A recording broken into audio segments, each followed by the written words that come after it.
Guys, lumana na naman ang aking utak. Babaguhin na naman natin ang ating luto.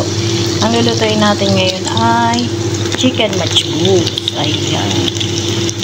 Ayan, naprito ko na ang potato at ang carrots. Ayan, lalagyan natin ng makulay ang ating pagkain.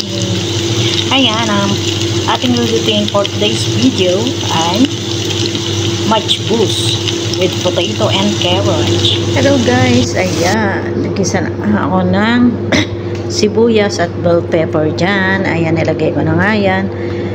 Ngayon ay i-voice over lang natin yan kasi nga ay nawala ang voice niyan. Ayan, ipinarito ko na rin ang carrot, syempre. Ayan, para maiba naman ang ating lulutuin.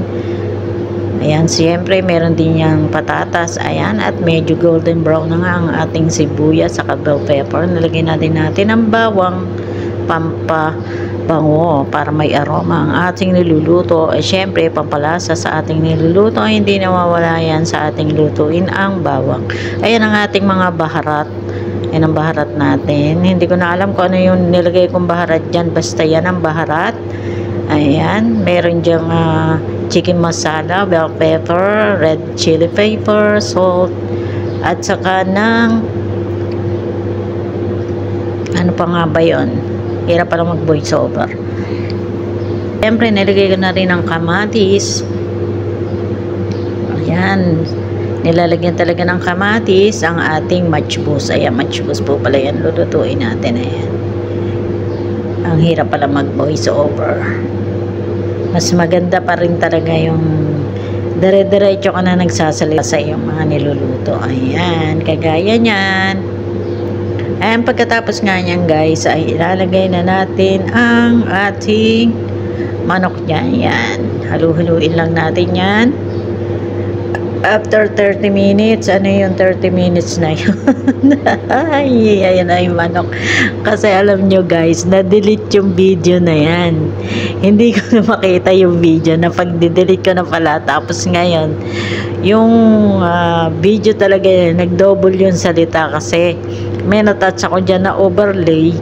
Ngayon, hindi ko siya napansin na i-save ko. Kaya ayan. Ngayon, dinelete ko yung voice na yun kasi nag-double-double. Baka mamaya magkaroon tayo ng problema, may copyright na lumabas yung gano'n.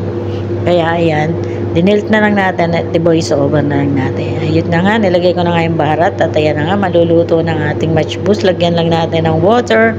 Ayan, syempre ng black lemon dry. Yan, lagyan natin pampaasim ng bagya. Lagyan natin ng konting tomato paste. Ayun.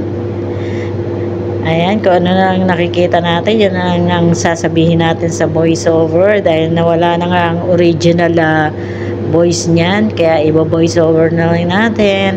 Ayan, halu-haluin lang natin. Ayan, sutay-sutay lang natin yan.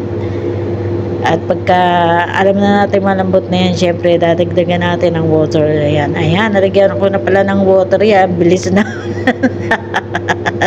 Tapos ayun, nilagyan na natin ng kusmara or celery. Ayan, bilis. Hindi na nakita yung paglalagay ng water. ano ba yan? Ayan, kumukulo na guys. Ayan, syempre pag kumukulo na yan, lagyan na natin ng carrots at saka yung potato, pero iba-iba naman ang ating matchbox. Syempre makulay makulay ang ating matchbox ngayon. Saka alam nyo ba guys, ubos yan ha.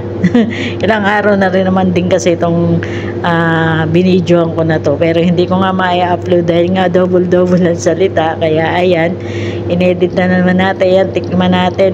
Yummy, ang sarap, tamang-tama lang ang lasa, hindi siya maalat, hindi siya kaya ayan, tamang-tama lang. Ayan, siguro lagyan na natin ng bigas. Ayan, hindi po basmati rice ang ginamit ko dyan, normal na bigas lang. Ayan, aluhuluin lang natin, sutay-sutay lang natin ang bagyayan.